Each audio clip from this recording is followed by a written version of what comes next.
So students, now we'll see chapter 2 in biomedical instrumentation.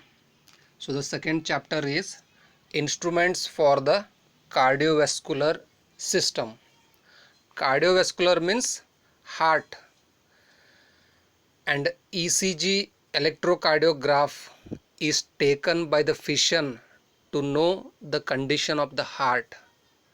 So whenever a heart attack patient or some heart in the chest, some pain in the chest a patient goes, the first thing the heart doctor does is he takes the ECG to know the condition of the heart, whether there are any blockages or some vessel problem or any heart related disease.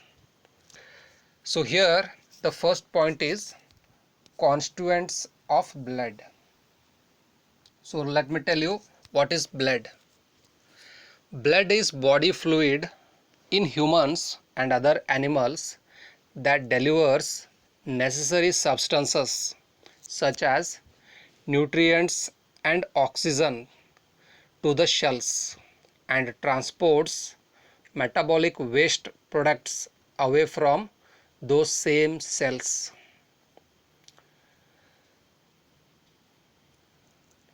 Blood constituents. If we see here, so this blood, it is consisting of 55% plasma, 1% white blood cells and platelets, and 44% of red blood cells. The blood cells, which are also called corpuscles, consists of red blood cells or RBCs, white blood cells we call them as WBCs, and platelets. Blood consists of 8% of body weight. Blood consists of solid fractional cells, that is 45%. So these are 45%, white blood cells, leukocytes, etc. Such as RBCs, WBC and platelets, this will count 45%, and 1%, as I told, it is 45% RBCs in that. Liquid fraction of blood plasma about 55%.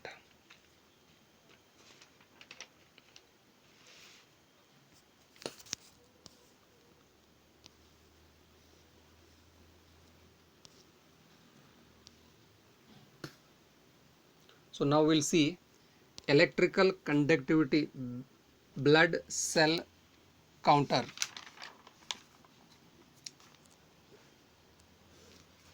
Electrical conductivity blood cell counter. Today, simple RBCs and WBC counts are normally performed by automatic or semi-automatic blood cell counters. We want to count the number of RBCs that there are there in that particular patient, or we want to know the WBC, white blood cells. The most commonly used devices of this kind are based on the conductivity Coulter method, which makes use of the fact that blood cells have a much lower electrical conductivity than the solution in which they are suspended. The electrical conductivity blood cell counter or Coulter blood cell counter contains a beaker with the diluted blood into which a closed glass tube with a very small orifice is placed. The conductance between the solution in the glass tube and the solution in the beaker is measured with two electrodes.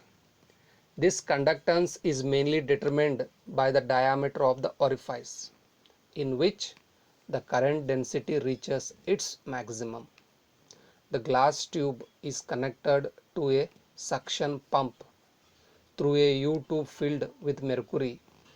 The negative pressure generated by the pump causes a flow of the solution from the beaker through the orifice into the glass tube. Each time a blood cell is swept through the orifice, it temporarily blocks part of the electrical current path and causes a drop in the conductance measured between the electrodes. The result is a pulse at the output of the conductance meter, the amplitude of which is proportional to the volume of the cell. A threshold circuit lets only those pulses that exceed a certain amplitude. The pulses that pass this circuit are fed to a pulse counter through a pulse gate. The gate opens when the mercury column reaches a first contact and closes when it reaches the second contact, thus counting the number of shells contained in a given volume of the solution passing through the orifice. A count is completed in less than 20 seconds. So Coulter method, it will do or count the number of RBCs, WBCs, platelets. Time it takes is less than 20 seconds.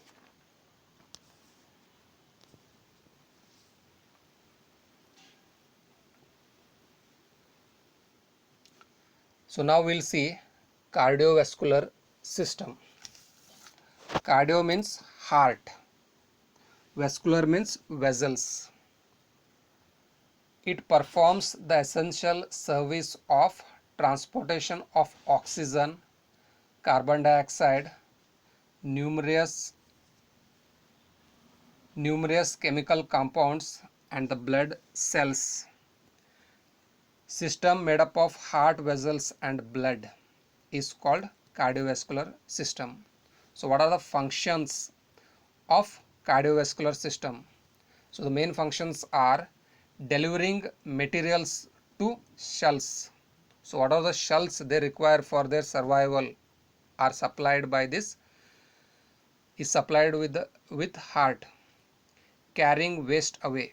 So when we use the things, when waste, it has to be put out of the body. In addition, blood contains cells that fight disease.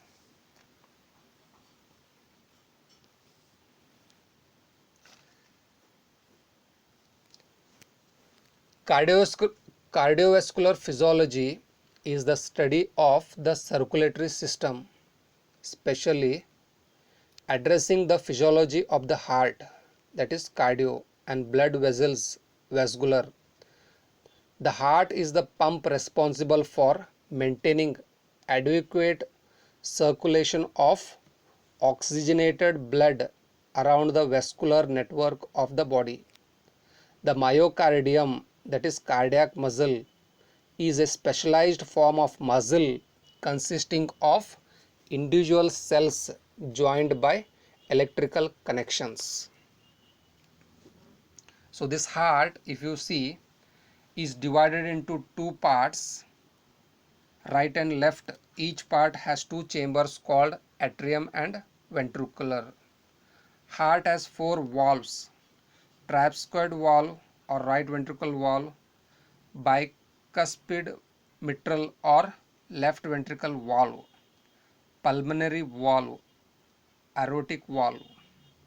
Heart valve consists of three layers: pericardium, myocardium, endocardium.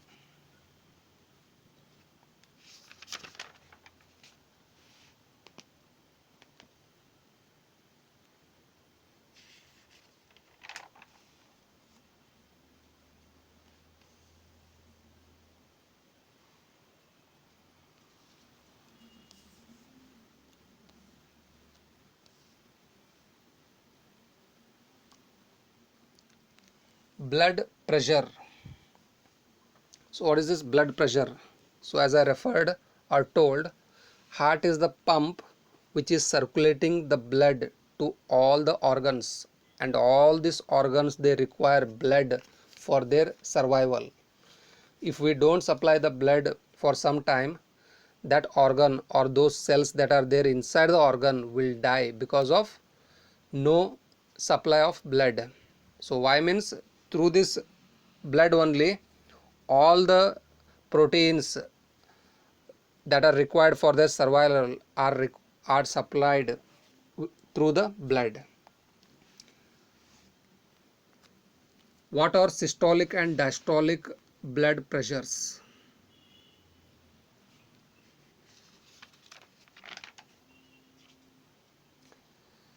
The blood pressure is an important physiological parameter to be studied in diagnosis of cardiovascular system. The determination of maximum and minimum levels of blood pressure is important in vascular and cardiac performance. Systole is defined as the period of contraction of the ventricular muscle during which the blood is pumped into the pulmonary artery and the aorta. It is typically 120 mm of mercury. Diastole, it is a period of ventricular relaxation during which the heart cavity is filled with blood.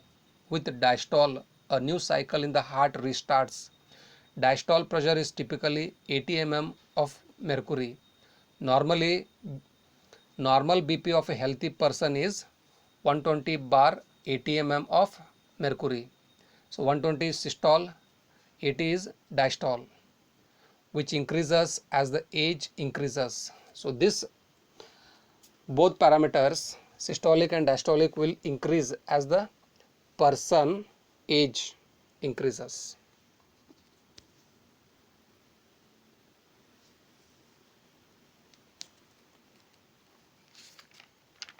So now we'll see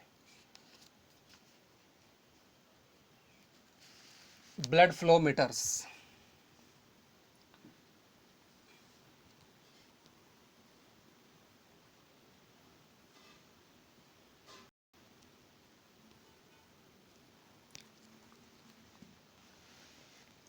So what are blood flow meters? Blood flow is one of the most important physiological parameter. A proper amount of blood supply is necessary for all organs of the body. Any improper supply of blood is the cause of various diseases. The measurement of blood flow in the given vessel will help in diagnosing the various diseases. However, the blood flow cannot be measured easily. It is one of the most difficult parameters to measure accurately. The practical blood flow meters avoid cutting the blood vessel and do not expose the blood to sharp edges and thus avoid the blood clotting. The different types of blood flow meters are electromagnetic blood flow meter, ultrasonic blood flow meter, thermal convection, radiographic principles, indicator dilution. So these are the different types of blood flow meters. So in that we will now first see electromagnetic blood flow meter.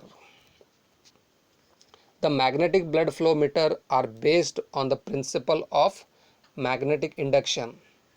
According to Faraday's law of electromagnetic induction, when an electrical conductor is moved perpendicular to an applied magnetic field, a voltage E is induced in the conductor. The induced voltage is proportional to the product of magnetic field H and the velocity of the conductor V. The induced voltage E is at right angles to both the flow vector F and the magnetic field vector H. So we know that E is equal to KHVD, where K is equal to constant of proportionality, H is equal to magnetic field strength, V is equal to mean velocity of blood flow, D is equal to diameter of blood vessel.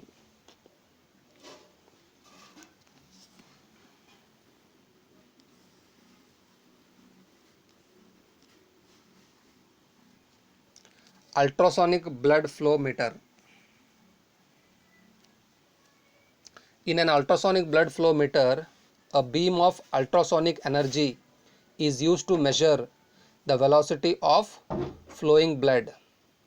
This can be done in two different ways. They are transit time ultrasonic blood flow meter, ultrasonic Doppler shift blood flow meter. In the transit time ultrasonic blood flow meter, a pulsed beam is directed through a blood vessel at a shallow angle and its transit time is then measured. When the blood flows in the direction of the energy transmission, the transit time is shortened. If it flows in the opposite direction, the transit time is lengthened.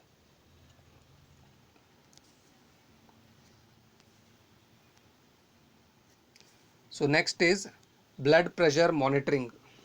So as I told, whenever a person complains with heart disease, so the first instrument used by a doctor is sphygmometer. So on top we are able to see BP measuring meter used by a doctor,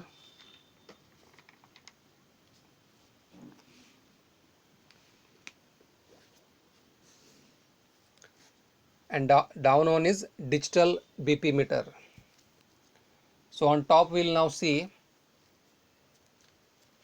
a doctor uses the stethoscope and sphygmomanometer to measure the BP of the patient.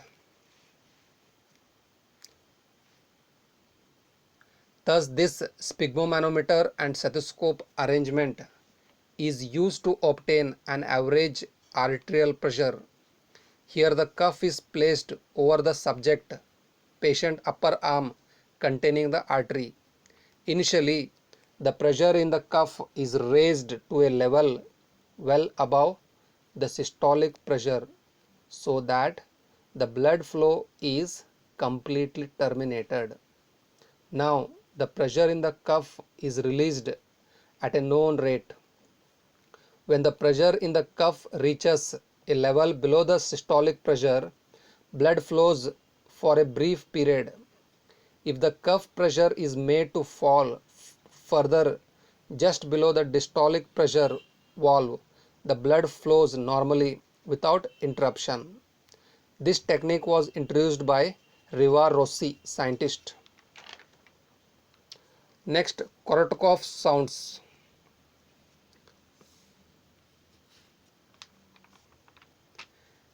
The indirect method of blood pressure measurement will make use of a sphygmomanometer and a stethoscope. The sphygmomanometer consists of an inflatable, that is swellable with air pressure cuff, and a mercury manometer to measure the pressure in the cuff. The cuff consists of a rubber bladder and will have a fabric covering that can be wrapped around the upper arm. The cuff can be fixed with the help of hooks provided. The cuff is usually inflated manually with the help of a rubber bulb and deflated slowly through a valve. The stethoscope carries the sound energy to the ear of the physician via a column of air.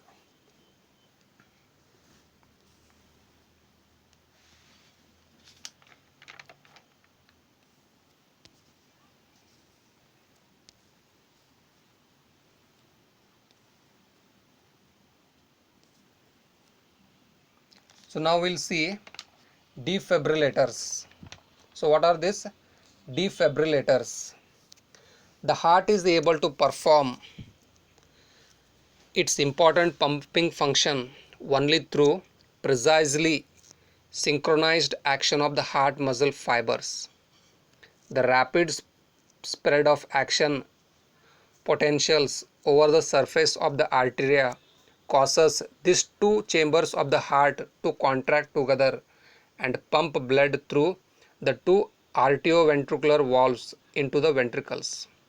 After a critical time delay, the properly ventricular muscles are synchronously activated to pump blood through the pulmonary and systemic circulation systems.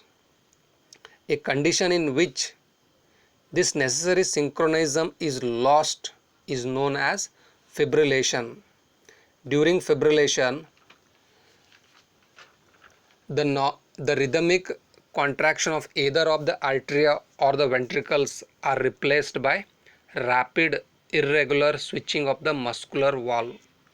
Fibrillation of arterial muscles is called arterial fibrillation. Fibrillation of the ventricles is known as ventricular fibrillation. If the fibrillation is not corrected soon, death will usually occur within a few minutes. The most successful method of defibrillation is the application of an electric shock to the area of the heart. Classification of defibrillators. Depending upon the nature of the voltage applied, defibrillators are classified as AC defibrillator, DC defibrillator, synchronized DC defibrillator, square pulse defibrillator, double square pulse defibrillator, biphasic DC defibrillator.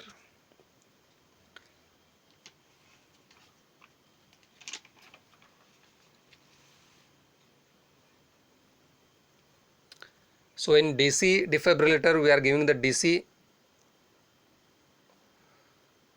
direct current to the patient, and in AC we are giving the alternating current. Advantages of DC defibrillators. It is more successful than AC defibrillators for treating ventricular fibrillation. It is more effective for correcting arterial fibrillations. It requires fewer attempts and is less harmful.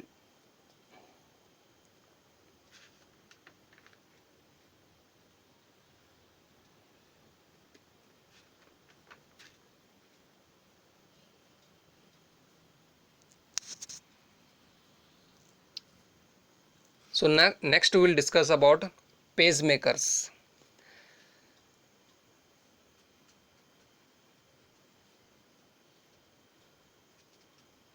Pacemakers. A pacemaker is a medical device which uses electrical impulses delivered by electrodes contracting the heart muscles to regulate the beating of the heart. Types of pacemakers. The different types of pacemakers are single chamber pacemaker, dual chamber pacemaker. So in single chamber pacemaker, this type of pacemaker has one lead that connects the pulse generator to one chamber of your heart. Dual chamber pacemaker. With two leads, this device connects to both chambers on the right side of your heart, that is right atrium and right ventriculars.